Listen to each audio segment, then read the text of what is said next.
Alors du coup, si le masque tombe, qu'est-ce qu'on fait? On le met sur le nez? Je dis bah non, faut tirer dessus, sinon l'oxygène il se déclenche pas.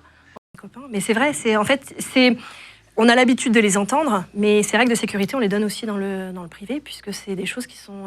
Est-ce qu'il ne faudrait pas les changer? En fait, il y a un protocole qui est bien particulier, parce que comme je dis toujours, t'es enfermé dans une boîte dans le ciel, t'es 140, vaut mieux savoir toi ce que tu te faire plutôt que d'essayer de regarder chez les copains ou de demander... Non, parce qu'il n'y a plus personne à ce moment-là. Est-ce que ça t'est arrivé d'avoir des passagers ingérables, voire dangereux avec l'alcool, et que tu refuses de les servir dans un avion? En fait, il y a des techniques. Il y a des gens, le problème, c'est qu'il y a beaucoup de gens qui boivent avant de monter dans l'avion. Ils arrivent pétés? Ouais, il y en a qui arrivent, on sent déjà que c'est... Bon.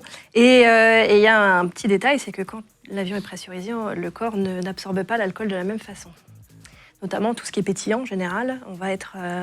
les effets, on va dire, de l'alcool vont se ressentir beaucoup plus vite. Faut pas prendre de champagne en avion, quoi, sinon t'es... Voilà. Mais voilà.